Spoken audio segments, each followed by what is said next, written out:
Hello, friends. This is Andy C. Luter, and this is This Week in Church History. The year was 1527. The character was Mark Sattler. It was this week in 1527 that Mark Sattler was apprehended, arrested, eventually executed, and became one of the first martyrs of the Anabaptist movement. As he returned from a conference, he, along with several other colleagues, were arrested. Found in his pocket was a confession. That confession has since been known and referred to as the Sattler Confession. The Sattler Confession consisted of 4 items that was believed heavily and strongly by the early Anabaptist movement. Number 1, that only persons who had made a public confession of faith could be eligible for baptism. Number 2, that once warned, the Anabaptists would desist in any behavior that was considered sinful. Item number 3, Anabaptists refused to take up arms in the case of war. They were pacifists. And of course, item number 4 was that unlike liturgical churches, the Anabaptists viewed and interpreted the Lord's Supper as a symbol rather than a sacrament. Mark Sattler would be arrested, he would be tried, and despite the fact that his body was torn, the flesh thereof, 7 times, that his tongue was severed from his head as he was thrust into the fire being burned at the stake, the last utterances from his voice was him preaching on his way to death.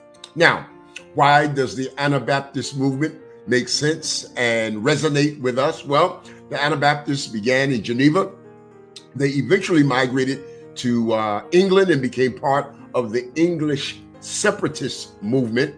And then, of course, later, they were part of the dissidents who relocated to America. They came, Anabaptists did, as Mennonites. They came as Moravians. They came in the north, Providence, Rhode Island, as regular Baptists. They came in the south as General Baptists.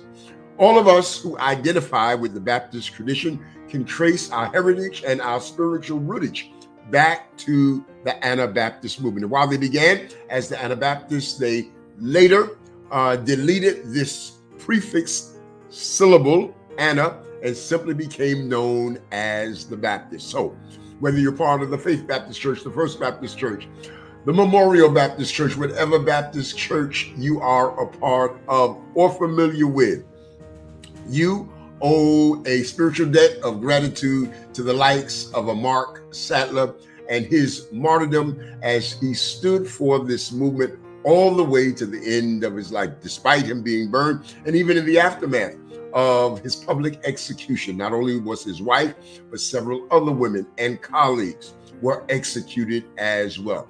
He spilled his blood, refusing to denounce the faith and the tradition that he had come to know and had come to love. This week in church history, the martyrdom of Mark Sattler. Well, friends, I come to you each and every week with this brief, This Week in Church History.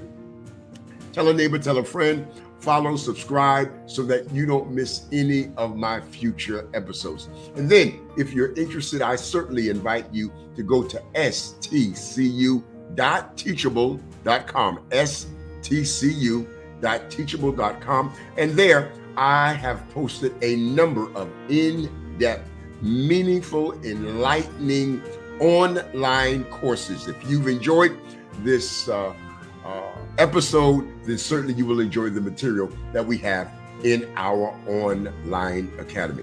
Until next time, do know God loves you. I love you. Look forward to seeing you soon. I am Andy C. Luter, and this has been This Week in Church History.